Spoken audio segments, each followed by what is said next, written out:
Aside your mom and your dad, and probably their siblings, which other family relatives from older generations do you know?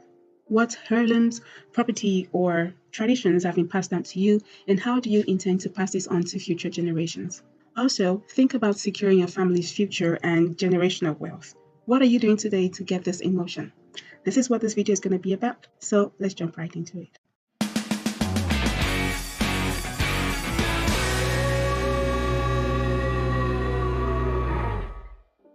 Welcome back. I am Kemi, and this channel is about family continuity and resilience planning.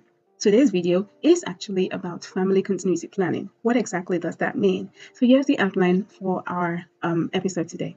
We are going to go over defining what family continuity planning is, and next we'll go over some importance. Why exactly is this important, and some data points that would help to drive this home.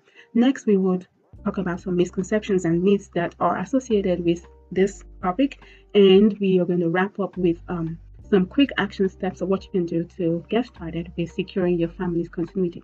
Sounds cool? All right, now let's define family continuity planning. What exactly does this mean?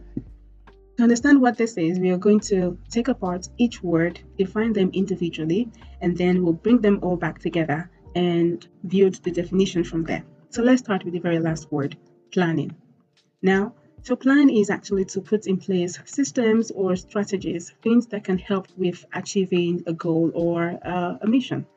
And then the next word is continuity. Think about the word continue. Continuity basically refers to the ability of something to continue, to carry on. And then the last word is family. Family is family. Family is an entity of people who are related to each other. It can be small, meaning your nuclear family, and it can be large to include your extended family.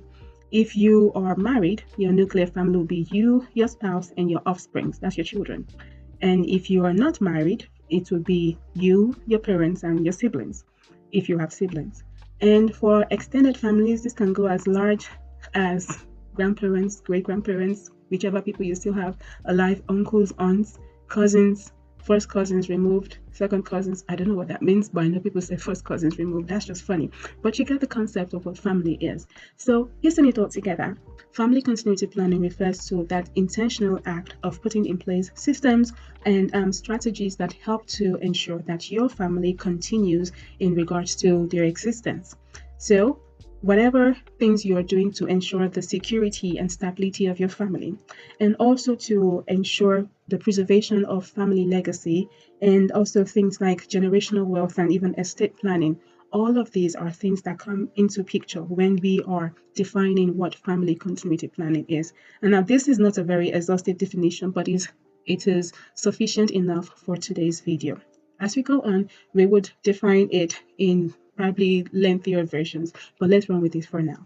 So now let's go over the importance of continuity planning and who exactly it is for. There are so many benefits associated with continuity planning, so many benefits come to mind, but all of these can be grouped under one major word, and that word is continuation. Yeah, we talk about continuity and continue and continuation. The reason for this is because it helps to bring us to that mindset that we need to be in as we think about continuity planning. For instance, what are you doing to ensure that your family continues to enjoy the peace of mind that you have now? What are you doing to ensure financial security for your family, even beyond this immediate generation? What are you doing to ensure, for instance, that your family is able to keep this home that they've grown in and they're not losing it to the elements or losing it to agency and all that, or to government or other systems? What are you doing to ensure that even if you were to be out of the picture, your family is able to continue pursuing goals and dreams and other things that they intend to? So these and many more are several questions that come to mind when we think about continuity planning. In fact, you're thinking also, what are you doing to ensure that your legacy is preserved and things that have been handed down from generation to generation do not stop with you, but they continue even beyond your generation? So there are several questions that come to mind when we think of continuity planning, and these are the things that we think of when we're thinking of the word continuation. Now let's run through the benefits. And the very first one that crosses my mind is access to information and resources and everything that is needed for the family to run smoothly on a daily basis.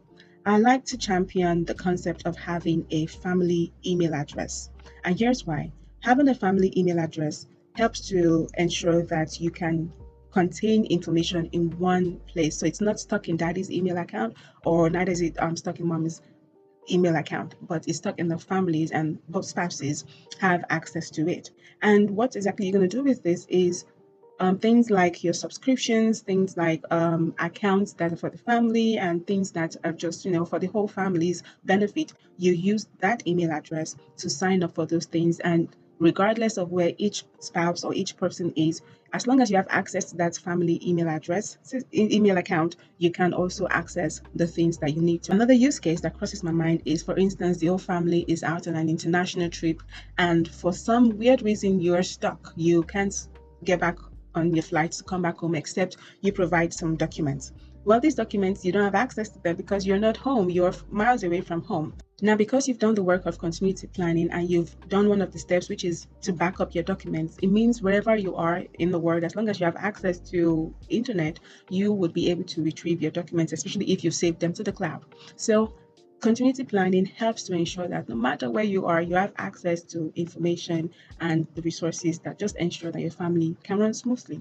The benefit is that it protects your family and your loved ones from stress and overwhelm and confusion. We have talked about how life happens and we get to experience various events, desirable or undesirable. And we also have talked about how sometimes we can become incapacitated or just inaccessible. And in the worst case, we might be totally out of the picture permanently.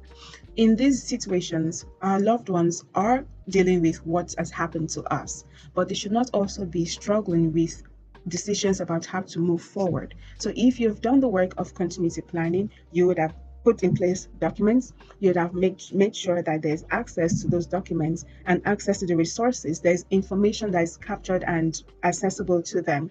They do not have to struggle with how to take over certain property and manage certain things. So because you have just done this work, you are now taking away the difficulty of making decisions or the difficulty of accessing the resources that are needed for them to carry on or to even do what is needed to be done as they live their lives.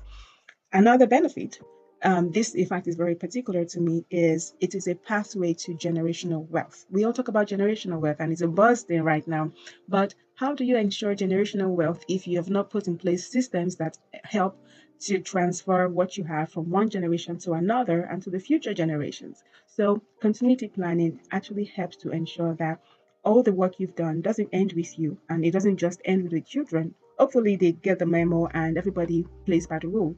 We would be able to sustain wealth and resources from our generation to our children's generation and to the future generation. And finally, for now, another benefit is that it ensures preservation of family values and tradition and heirloom and property and all that.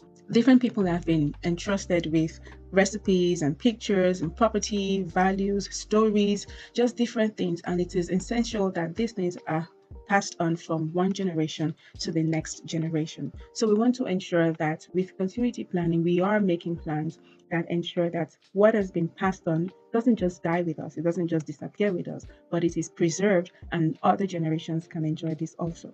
So who exactly is continuity planning for? I'm going to use 3 tags to answer this question. The first is married couple. If you're married, you should be thinking about continuity planning. The next is parents. If you're a parent, either you're a single parent or you are coupled, you should be thinking about continuity planning. The next is if you are single, any individual, any person, either you are a young single person or an older single person, whichever case it is, but if you do not have a spouse, neither do you have offspring, but you have loved ones, or you have an organization or a mission or a cause that you are concerned about, you should also be thinking about continuity planning. For instance, the fact that you are out of the picture doesn't mean that your commitments should suddenly halt. You want to ensure that your responsibilities are still being executed or carried out. So let's put it this way. If you have dependents, either your children or loved ones, you want to think about continuity planning.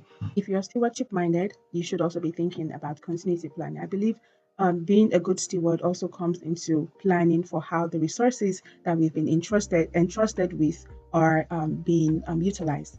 We also want to think about continuity planning if you have been entrusted with family, property, traditions, resources, and all that. In many communities, we have the concept of the head of the family. And the head of the families, or the patriarch, the matriarch, these are the individuals that are usually charged with ensuring that the family legacy continues. So it travels from older generations to younger generations and then to future generations. So if you are this person, you want to be thinking and you want to take active steps towards continuity planning.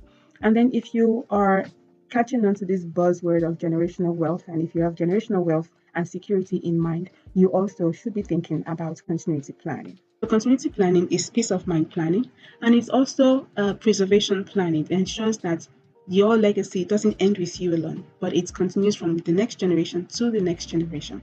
I am Kemi, and I have enjoyed being with you here. So like this video because you can relate with what I have shared and it's important and you want other people to see it also. Subscribe to my channel.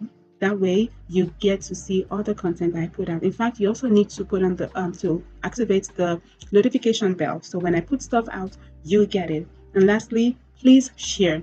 You can share the whole video or you can share a clip, a portion of it, but share this with your friends and within your community, your loved ones, your family members.